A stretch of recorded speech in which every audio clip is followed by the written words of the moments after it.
herramientas útiles y aplicables a su realidad, y que puedan llevarse unas ideas concretas para implementar tanto a nivel técnico como a nivel estratégico. Sin más preámbulo, le cedo la palabra a Carlos Valdivia de Kiwa España, quien dará inicio con la primera presentación. Adelante, Carlos, y muchas gracias. Nada, muchas gracias a ti, Andrés. Gracias a los asistentes un viernes por la tarde. La verdad es que tiene mucho mérito que estéis aquí, con lo cual entiendo que el tema es de interés. No os voy a robar mucho tiempo. Yo creo que voy a tardar entre 15 y 20 minutos, seguramente sean más 15 que 20, y luego ya daremos paso a Sergi y Andrés que nos comentarán. No sé si estáis viendo bien la presentación o la estáis viendo dividida. La estáis viendo dividida, ¿verdad? Sí, se está viendo dividida. Vale, dame un segundo que voy a dejar de compartir por este lado y comparto de otra manera y a ver si así sale bien la cosa. Sobre todo porque si no, si se conecta alguien, no lo voy a ver. Ah, vale, por aquí. Ahí sí lo estáis viendo bien entero, ¿verdad? Ahora sí, perfecto, Carlos. Vale, fenómeno. Es que es la única manera que tengo para, si alguien pide acceso, que me pueda llevar esto para acá y entonces darle acceso entre tanto. Bien, pues nada, vamos a ello. Yo os he preparado una presentación de lo que es Sprint, la nueva versión, bueno, decir nueva, es obligatoria desde el 2024, pero bueno, la versión 2 y sobre todo qué impacto tiene con lo que serían los sensores y los puntos de control que hay que tener en las distintas fincas. Eh, Obviamente abierto a preguntas después en la rueda de preguntas que tengamos y a vuestra atención para lo que necesitéis, ¿vale? Venga, va un poco rápido esto, esta mañana ha pasado lo mismo. Bueno, qué es Sprint? Para quien no lo conozcáis, Sprint es un programa, un add-on de Global Gap. Como sabéis, los add-ons son módulos adicionales de Global Gap en el que tienes que estar certificado en Global Gap y después puedes tener distintos de estos módulos, como sería Sprint para el uso responsable del agua, GRASS para temas de responsabilidad social, bueno, y otra serie de add-ons que hay. Pero hablando de Sprint, fue un programa que se implantó para el uso sostenible del agua de riego y el uso de aguas subterráneas, bueno, pues porque principalmente el mayor porcentaje de agua dulce que tenemos en el mundo se utiliza para agricultura. Y los retailers, bueno, pues estaban, y la sociedad también, estaba solicitándole a los productores pues, que tuvieran algún tipo de gestión de agua. Este programa, como os digo, nace en 2020, en su primera versión, que bueno, fue la 1.1-1. No entiendo o no entendemos por qué no pusieron simplemente versión 1, pero bueno, le pusieron ese número tan extraño que rápidamente en el 2023 ya se publicó la versión vigente, la versión 2, que es obligatoria desde enero del 2024. Y lo que sí se ha publicado este año son las guías de interpretación de los distintos países, pues son obligatorias cuando estén disponibles. En España sí hay guía de interpretación, ¿vale? Del add-on de Sprint. Hay otros países que no tienen guías de interpretación, pero aquí en este caso sí que las tenemos. Con lo cual ya lleva un tiempo rodando Sprint. ¿Qué contenido tiene? Pues el principal contenido es evaluación de los riesgos sobre lo que sería el uso del agua, la conformidad legal de esos usos, las mejores prácticas en la gestión del agua, por ejemplo, en el uso de tensiómetros, la protección de las fuentes de agua, seguimiento de los consumos de agua. Aquí está muy regulado todo el tema del uso del agua. Pero ya os digo que en otros países, no, sobre todo en Latinoamérica, por ejemplo, tienen bastante menos seguimiento de ese consumo de agua. Aquí parece algo que es como trivial, pero ya os digo que en otros países del mundo, pues esto no está tan regulado. Y el impacto en los productores en la gestión sostenible sobre todo en esas cuencas hidrográficas. A nivel de números, pues aunque parece que no sean muchos, los productores que están certificados en Sprint son los datos de la página de Global Gap a cierre de 31 de diciembre del año pasado, en el que podéis ver, bueno, pues que tenemos ya 17.200 productores más o menos certificados a nivel mundial, en 34 países del mundo y unas 450.000 hectáreas de cultivo. Esto está creciendo exponencialmente porque, bueno, pues primero porque todos los supermercados, o la gran mayoría de cadenas de supermercados, ya están exigiendo esta certificación Sprint a sus productores, y por otra parte porque quienes estéis hoy en el webinar, que seáis una opción 2 de Global Gap, cuando haces la certificación de Global en versión 6, que ya este año hay que hacerla en versión 6, todos los productores que, que estén en Global Gap y que estén en Sprint tienen que estar, primero tienen que estar todos los productores, y segundo, cuando hayáis recibido las ofertas de vuestras distintas certificadoras, la habréis visto, tiene una parte de auditorías no anunciadas. Pero solo con el hecho de que todos los productores tengan que estar certificados, pues obviamente aumenta mucho ese volumen de productores. En cuanto al reglamento general, os voy a dar algunas nociones por si no lo conocéis. Bueno, pues hay distintos tipos de muestreo. Si eres una opción 1 sin sistema de gestión de calidad, tienes que auditar Sprint en todos los productos y procesos registrados, todos los centros de manipulación, las fuentes de agua, infraestructuras, maquinaria o equipos de riego. Si eres una opción 1 con sistema de gestión de calidad o una opción 2 que une a varios productores, bueno, pues tienes que hacer la raíz cuadrada de los sitios de producción o de los productores, y de los centros de manipulado, pues de los cultivos a intemperie, cultivos de invernadero y cultivos perennes. La decisión de muestra, de aumento de muestras, puede ser justificada por el organismo de certificación, no suele ser el caso. Los organismos de certificación tendemos a ajustar la jornada lo máximo posible. Y bueno, las inspecciones dice que pueden dividirse entre anual y seguimiento, entre anual y seguimiento al total de productores, ¿vale? Pero ya os digo que ya en las opciones 2, que antes no había que hacer seguimiento de los add-ons, pero ahora ya sí tenemos que hacerlo. ¿Cuánto dura la auditoría? Bueno, pues depende de la complejidad de las actividades, del número de productos, del tamaño de las instalaciones, pero para que os hagáis una idea, en una opción 1 de un único productor, pues son 2 horas en el caso más simple. Es raro hacer una auditoría de Sprint en 2 horas. Pero bueno, si es una opción 1 muy sencillita, sí que es probable, la norma nos lo permite.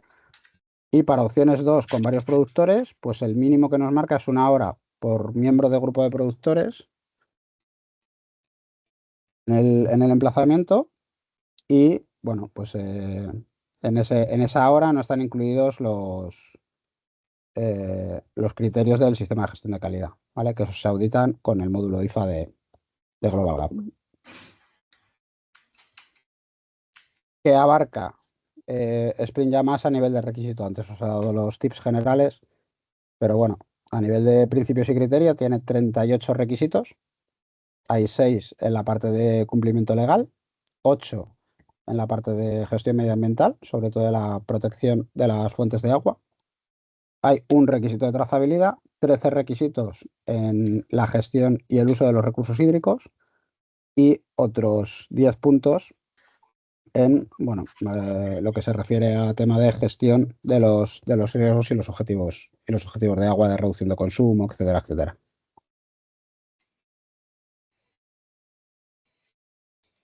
¿Qué necesitas o qué puntuación, por así decirlo, necesitas para poder estar certificado en Sprint? En Sprint no se emite un certificado como tal, sino que lo que emitimos las entidades de certificación es una carta de conformidad.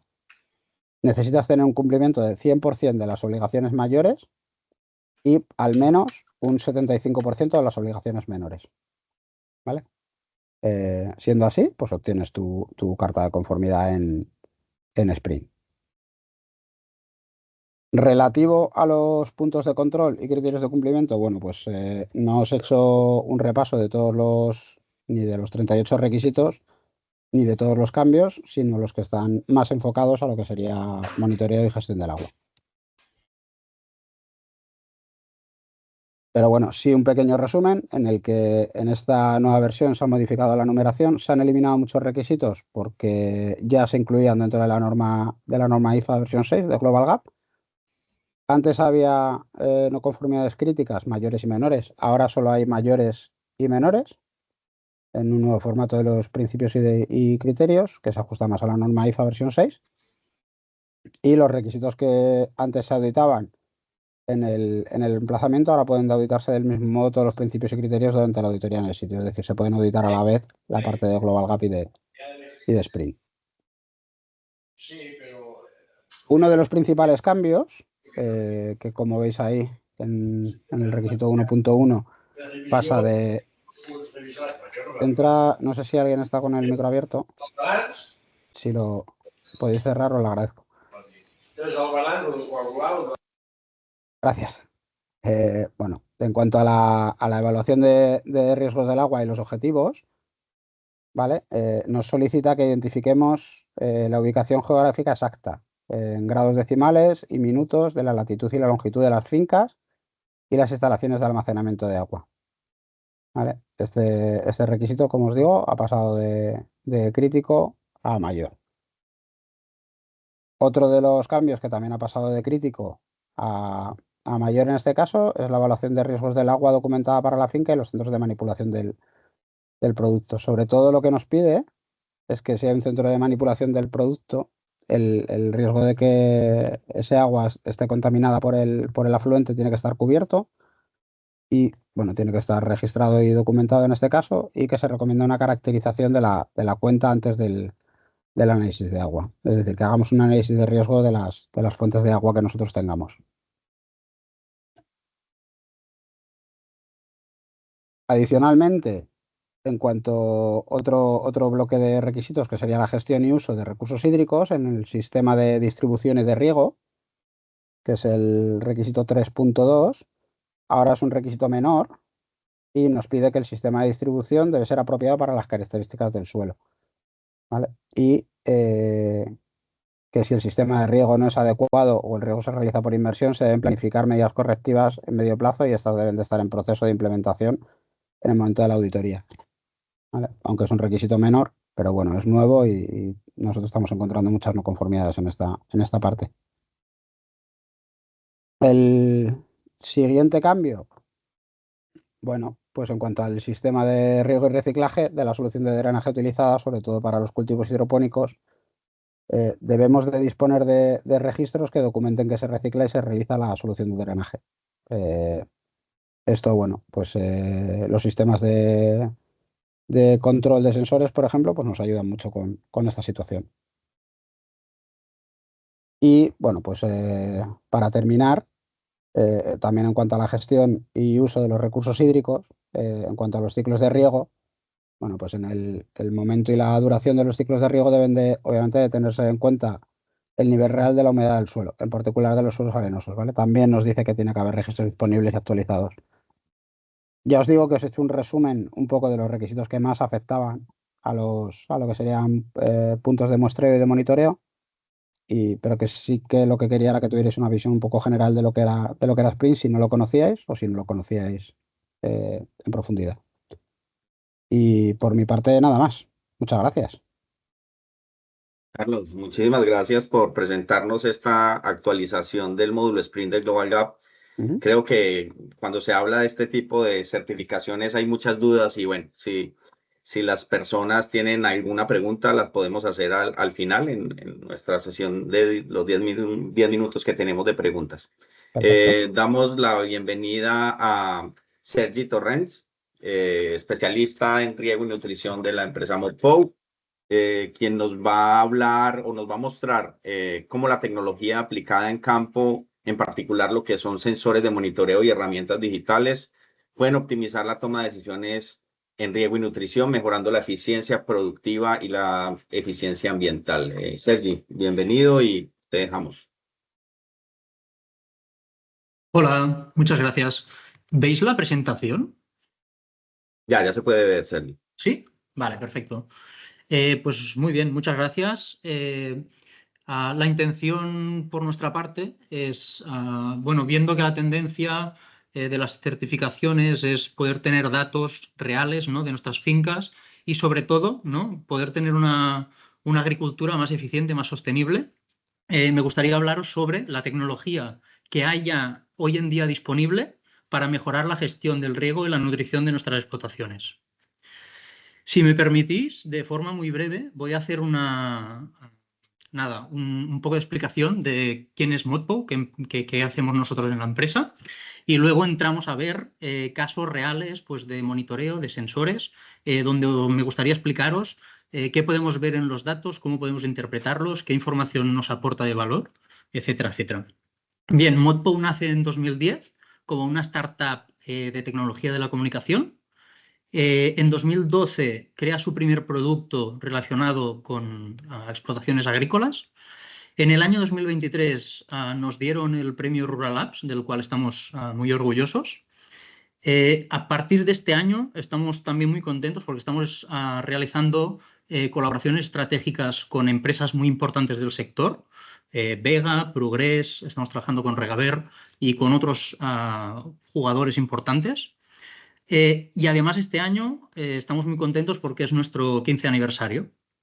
Nosotros tenemos más de 3.600 sensores instalados, más de 136 asesorías cualificadas.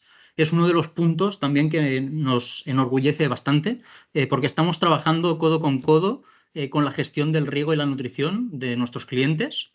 Tenemos influencia en más de 40.000 hectáreas y trabajamos en cultivos leñosos como olivos, frutos secos, frutales, tanto de hueso como pepita, cítricos, aguacates, uva. También trabajamos en cultivo hortícola y ornamental, tanto en suelo como en sustrato. Tenemos un sistema propio también pensado para cultivo hidropónico. También trabajamos en cultivo extensivo y en viveros. Esto es un mapa así muy genérico, no está actualizado, pero para que podáis ver las zonas de mayor influencia donde llegamos más, toda la zona mediterránea, el interior.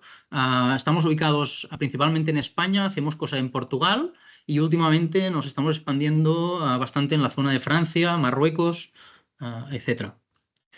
Bien, entrando ya un poco en la materia, me gustaría empezar por un tema un poco tabú, ¿no? Que son los sensores. Todo el mundo siempre nos preguntamos, ¿no? ¿Cuál es el mejor sensor? Si tengo que instalar un sensor en la finca, ¿cuál es el mejor?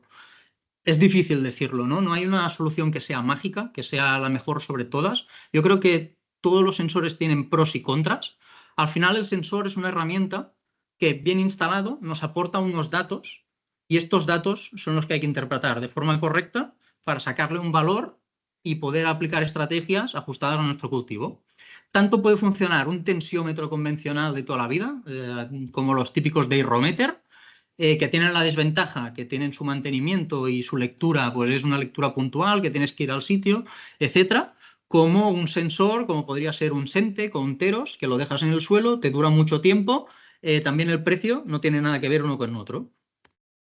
Cuando una vez tenemos los sensores, ¿no? Que hemos elegido el sensor que más se adecua, ¿no? a nuestra finca, a partir de ahí vamos recibiendo datos, ¿no? ¿Y qué hacemos con estos datos? Hoy en día tenemos la capacidad de recoger y recopilar un montón de datos, ¿no? Hay un montón de plataformas climatológicas, incluso plataformas que a través de satélite te hacen una estimación de la humedad de suelo.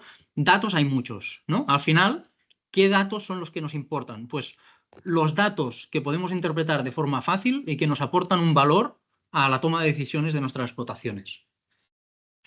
Un tema muy importante que nos gusta siempre explicar es un poco la experiencia de todos estos años trabajando en el sector.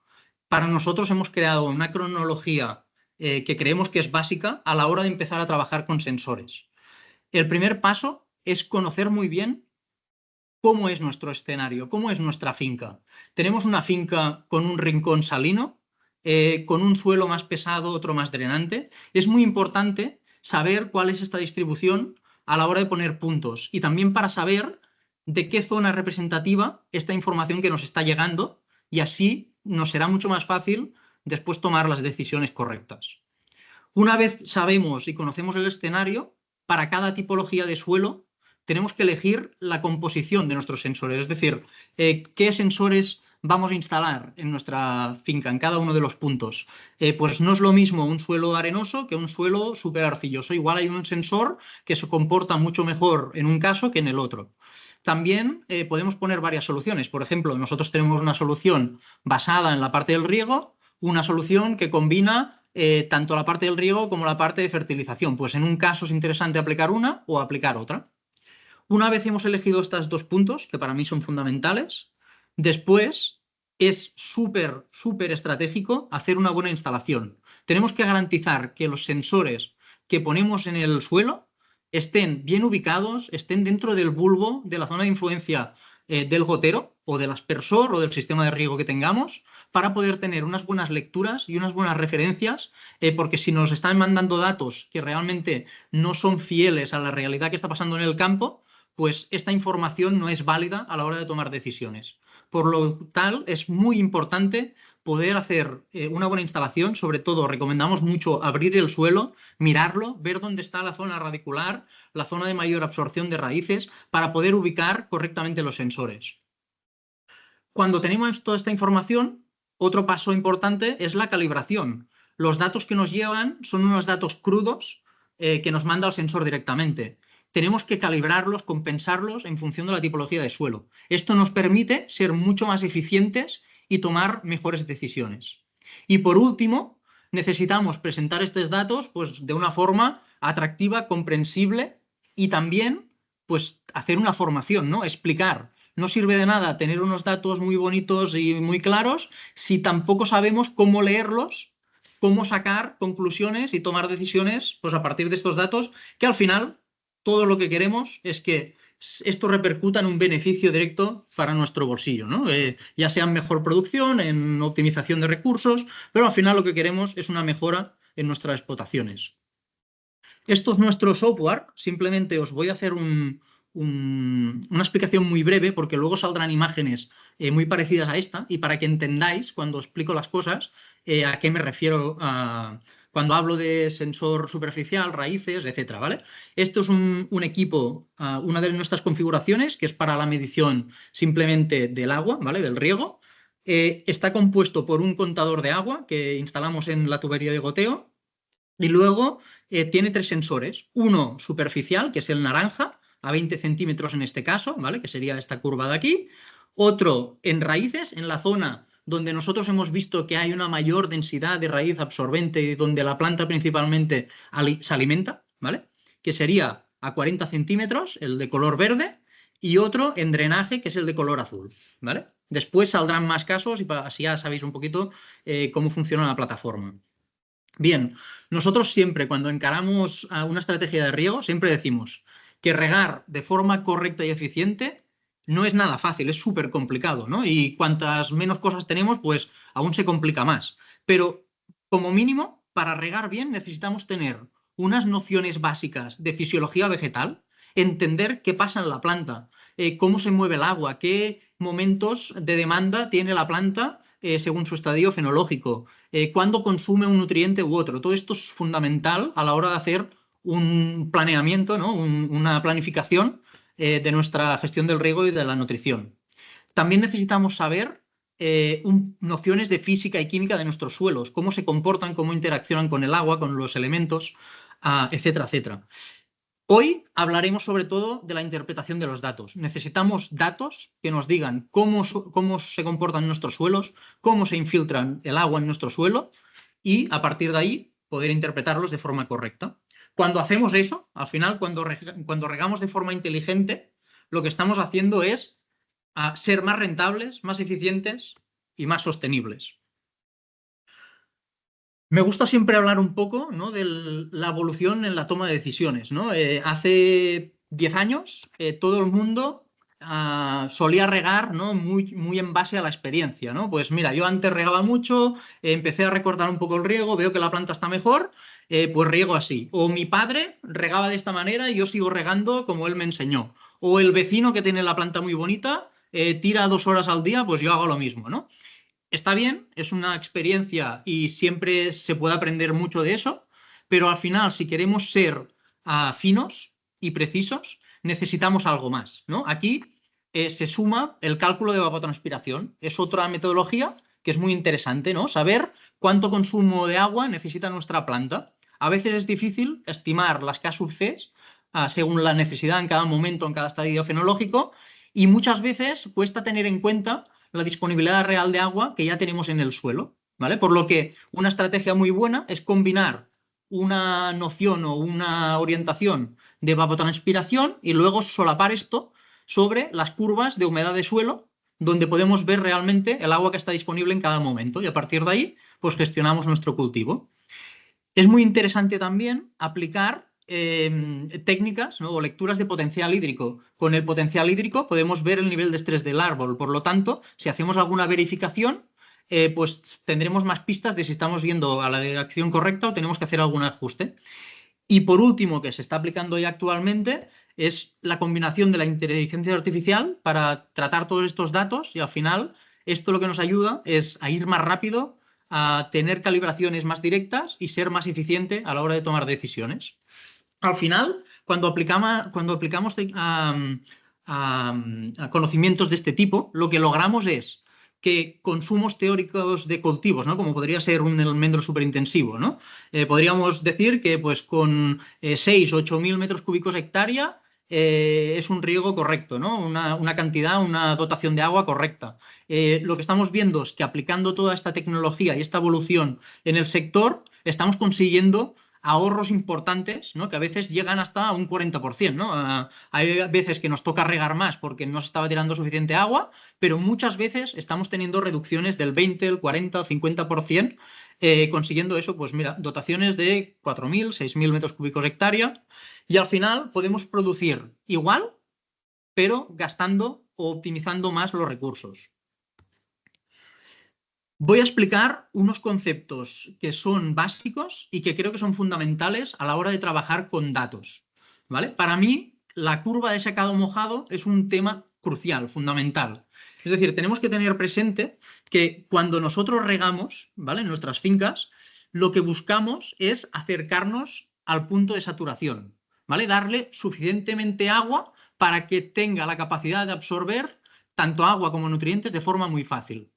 Y a la vez, el secado, lo que estamos promoviendo es una reducción del contenido de humedad del suelo y un aumento del oxígeno. Esto favorece tanto la disponibilidad de nutrientes en el suelo, la transformación de fórmulas asimilables para la planta, como luego va a favor de la sanidad radicular de nuestro cultivo. Las raíces al final necesitan oxígeno para vivir. Si les privamos del oxígeno, empiezan a aparecer pues, enfermedades radiculares de cuello y tenemos problemas en nuestras fincas. Generalmente empieza la parte más pesada, más profunda de nuestra finca y se va extendiendo pues, a los alrededores. La técnica del secado mojado, la curva del secado mojado, se puede hacer de forma más intensa, o sea, con una curva menos pronunciada o más pronunciada, pues en función de la estrategia y del estadio fenológico de nuestro cultivo. Si nosotros estamos, por ejemplo, en un momento donde compite el crecimiento del árbol, de la vegetación y la división celular del fruto, tenemos una demanda muy grande con temperatura, pues igual nos interesa en ese momento crear una curva de este estilo donde vamos a máximos, ¿no? En cuanto a disponibilidad, pues nos estamos acercando a un 95, un 90% de disponibilidad. De forma general, en gran parte de la campaña, seguimos una estrategia de este estilo, ¿no? Una estrategia de una curva de secado mojado un poco más amplia, donde damos un poco más de oxigenación. Nos podríamos mover pues alrededor de esto, de unos 70, 60% de disponibilidad. Y hay momentos en el cultivo donde queremos frenar el crecimiento, darle un poco de estrés a las plantas. Ahí pues podemos hacer una estrategia mucho más agresiva, con una curva mucho más amplia y buscar medias pues, de un 40, un 30% de disponibilidad, en función un poquito de cada caso. Otro punto clave, cuando nosotros regamos nuestro cultivo, estamos influyendo directamente en el sistema radicular de nuestras plantas. Si nosotros hacemos siempre una gestión de este tipo, ¿no?, donde en cada riego mojamos bien el sensor superficial, el sensor de raíces y nos aseguramos de que llegue el agua hasta la zona profunda, lo que estaremos dando es humedad en una parte muy grande, en un volumen grande del suelo. Por lo tanto, daremos la posibilidad a nuestro árbol de desarrollar un sistema radicular potente, un volumen grande, con raíces sanas. Por el contrario, si lo único que hacemos es mojar la sonda superficial, al final le estamos privando de que las raíces puedan explorar mucha más volumen de suelo, ¿no? Le estamos dando la humedad concentrada a la parte de arriba del suelo, no tiene la necesidad de ir a explorar porque ya se la damos ahí. Y al final, ¿qué estamos haciendo? Pues un sistema radicular mucho más compacto, mucho más superficial, y esto hace que sea mucho más susceptible a los cambios de temperatura ambientales o, por ejemplo, si se nos estropea una bomba y estamos 3 días sin regar en pleno verano, pues va a sufrir mucho más un árbol con un sistema radicular de este tipo que un árbol con un sistema radicular mucho más profundo. Otro punto muy importante, no todos los suelos se riegan de la misma manera. Tenemos que adecuar la estrategia de riego según nuestra tipología de suelo.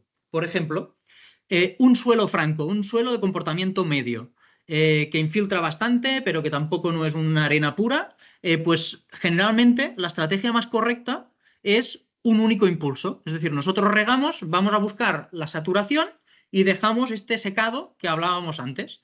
Y no hacemos 3 riegos de media hora para llegar a regar esta hora y media, sino se la damos toda de golpe. Hay otros casos, como por ejemplo en suelos pesados, ¿no? Arcillosos, arcillolimosos, suelos con salinidad, con contenidos muy altos de sodio, que hacen que infiltre peor el agua.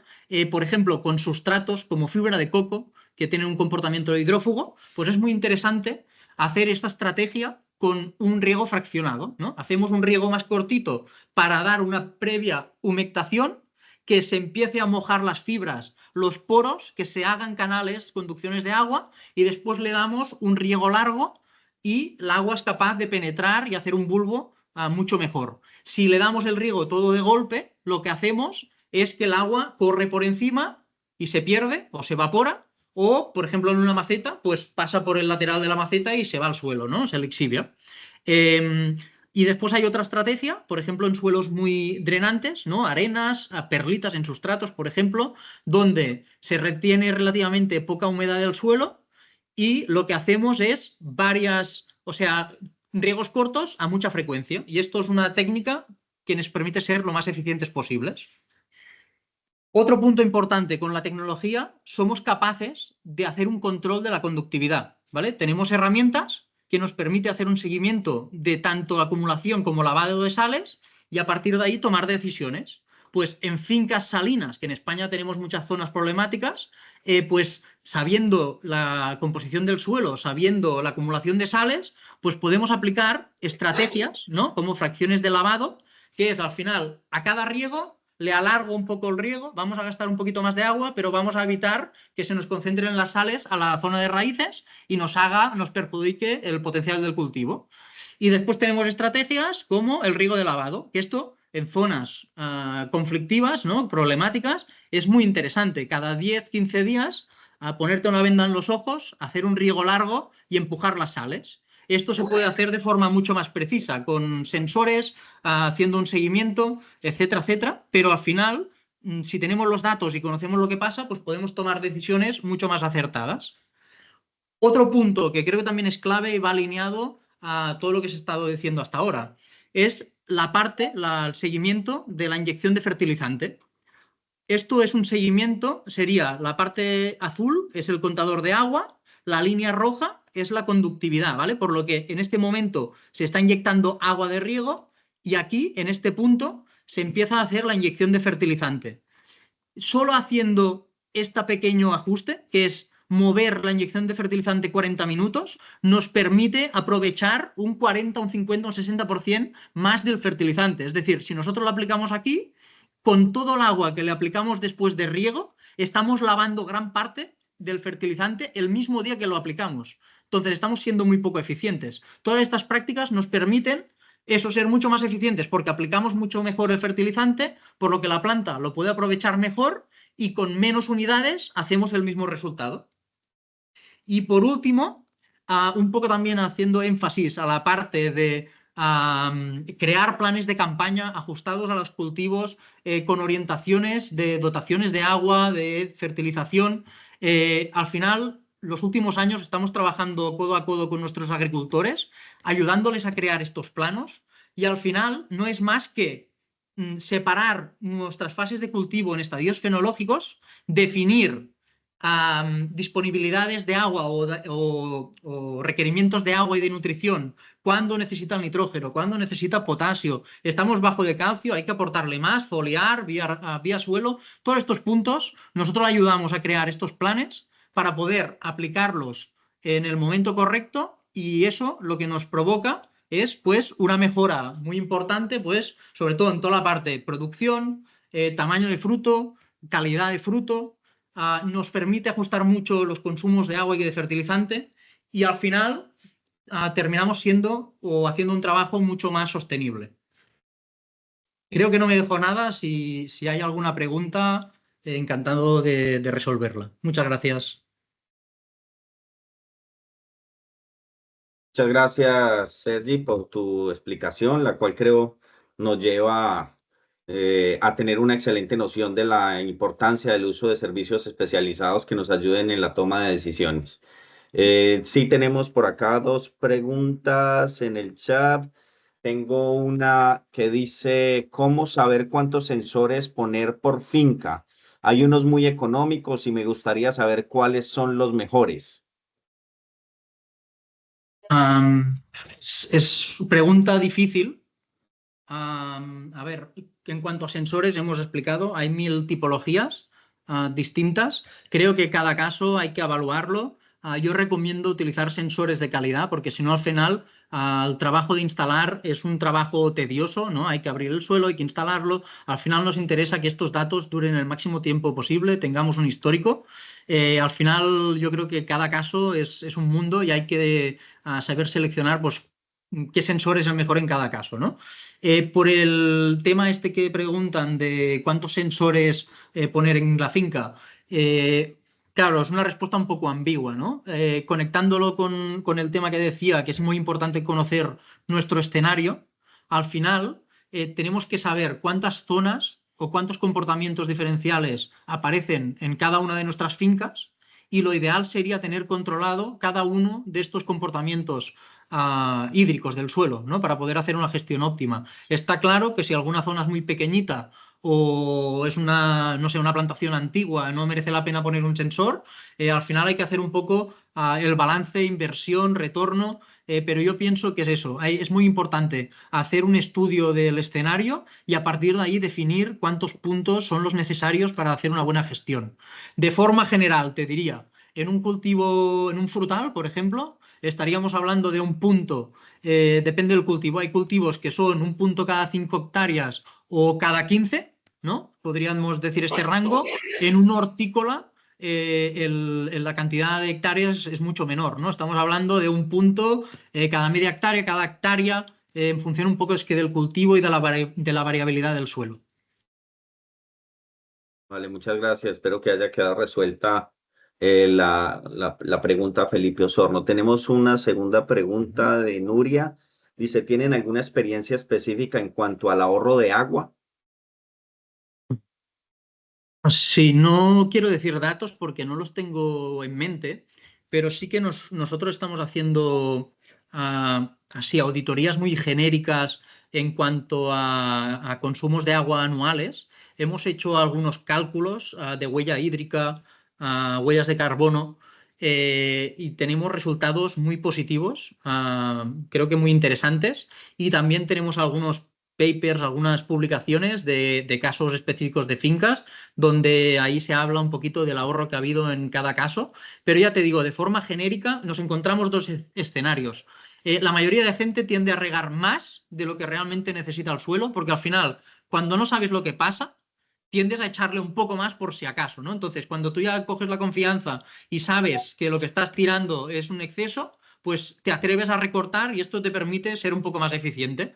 Te diría que en los casos estos pues hay unas reducciones que van del, no sé, del 15 al 40%, por decir números genéricos.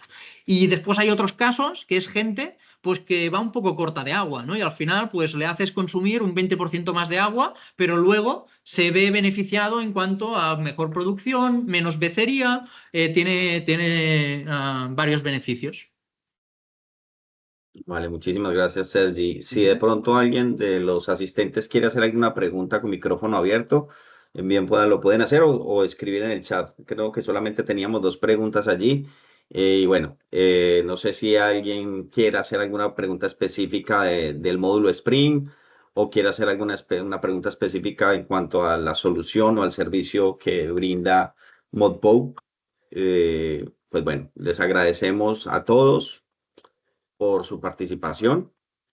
En este webinar ha sido un placer compartir este espacio con ustedes y esperamos que la información que revisamos el día de hoy les haya sido útil y aplicable a sus proyectos productivos. Los animamos a seguir explorando el tema y mantenerse en contacto con nosotros. Les damos las gracias. Hasta la próxima. Muchas gracias. Muchas gracias. Chao.